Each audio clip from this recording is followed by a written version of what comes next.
आज की इस वीडियो में Saudi family visit visa extension के बारे में जो अपडेट है वो शेयर करूंगा।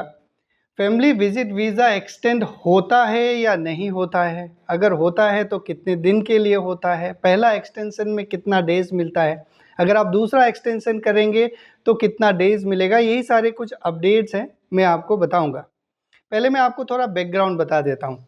जब भी कोई एप्लीकेंट फैमिली विजिट वीज़ा में सऊदी अरेबिया आते हैं तो उनको 90 डेज़ का एक स्टे पीरियड मिलता है। मल्टीपल एंट्री रहता है वो विथ 365 डेज़ वैलिडिटी, 1 ईयर का वैलिडिटी रहता है।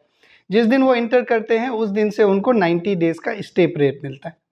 और जब 90 डेज़ ख़त्म हो जाता है तो उनके पास एक चॉइस रहता है कि ऑनलाइन तवस्सुल के द्वारा उसे और 90 डेज़ के लिए एक्सटेंड कर सकते हैं। पहले बार आप आए 90 डेज़ रहे, फिर इसके बाद ऑनलाइन आपने जो भी प्रोसेस है मैं आपको बताऊंगा वो प्रोसेस करें तो 90 डेज़ हो गया।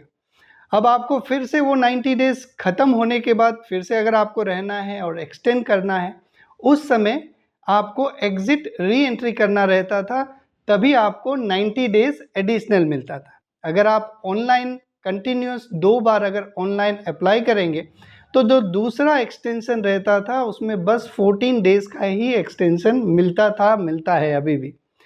अभी इसमें अपडेट बस इतना ही है कि जब हम एक्सटेंशन के लिए अप्लाई करते थे पहले, तो उस समय पहले हम वीज़ा का फ़ीस पे करते थे, फिर इंश्योरेंस परचेज़ करते थे, इसके बाद डॉक्यूमेंट्स सारे अपलोड करते थे तवस्सुल में, 1 या 2 वर्किंग डे में वो एक्सटेंशन हो जाता था। लेकिन अब डॉक्यूमेंट अपलोड करने का कोई ज़रूरत नहीं है। जैसे आप वीज़ा फ़ी पे कर दिए, जैसे ही आपने इंश्योरेंस परचेज़ कर दिया, तो वहीं पे आपको अपने अफसर में लॉगिन करके वही तवस्सुल वाले पेज में जाना है, जहाँ पे आप जब एक्सटेंड करते थे और ऊपर एरर दिखाता था, वहाँ पे क्लिक करना है। हो सकता है उस समय वो डेट आपका रिफ्लेक्ट नहीं करेगा, आप लॉग आउट कीजिए और लॉगिन कीजिए, आपका तुरंत उसमें नया जो 90 डेज़ एडिशनल वाला डेट आपको दिखाई देगा। कई बार ऐसे भी होता है कि जब आप ऐसा करते हैं तो उसमें बहुत सारे एरर आते हैं। कुछ कॉमन से एरर हैं कि उसमें ये लिखा हुआ रहता है कि आपका जो रेसिडेंट परमिट है, आपका इकामा है, उसमें एनफ वैलिडिटी नहीं है, ओके। और भी बहुत सारे एरर रहते हैं। ये एरर उस समय टेम्पररी रहता है, आपको कुछ नहीं करना है, आप एक्सटेंड पे क्लिक कर दीजिए, इसके बाद लॉग आउट कर दीजिए, थोड़ी देर बाद फिर से लॉगिन करके चेक कीजिए, आपका नया डेट उसमें आ जाएगा। अगर तभी भी नहीं होता है तो सबसे बेस्ट तरीका है कि आप जवाजात जाइए, वहाँ पे जाके इंक्वायर कीजिए, तो आपका एक्सटेंशन हो जाएगा।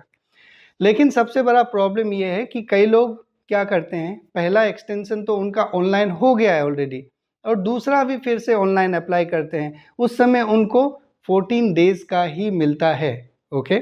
आप इस बात को ध्यान से रखिएगा। अगर आपके पास में पहले एक्सटेंशन हो गया है और ऑनलाइन ही कराए, तो दूसरी बार आप चुपचाप एग्ज़िट री एंट्री कीजिए कहीं से भी और फिर आप 90 डेज़ लीजिए, नहीं तो फिर आपको 14 डेज़ ही मिलेगा। और कुछ केसेस ऐसे हैं जिनमें वीज़ा का वैलिडिटी ही नहीं रहता है, जो 365 डेज़ का वैलिडिटी रहता है, वो वैलिडिटी ही नहीं रहता है, तो वीज़ा एक्सटेंड कहाँ से होगा। मान लीजिए आपका वीज़ा कल एक्सपायर हो रहा है और आज आपका 90 डेज़ स्टे पीरियड ख़त्म हो रहा है। अगर आप बेशक आप लास्ट टाइम एंट्री कर रहे थे, ऑनलाइन आपने एक्सटेंशन नहीं करा था, तो उस समय आपका नहीं होगा क्योंकि वीज़ा का वैलिडिटी ही उतना नहीं है। तो एक एरर मैसेज दिखाएगा कि you don't have enough balance, ऐसा कुछ एरर दिखाएगा, ओके। तो ये एक नया अपडेट था आप सारे लोगों के लिए।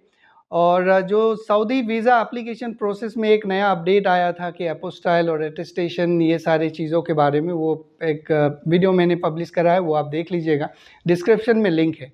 और इससे रिलेटेड जितने भी वीडियोस हैं एक्सटेंशन के बारे में, वो सारे एक्सटेंशन के वीडियोस में डिस्क्रिप्शन में दे दूँगा, आप वो देख लीजिएगा। तो आज के इस वीडियो में बस इतना ही। आप लोग अपना ख्याल रखिए। Thank you very much.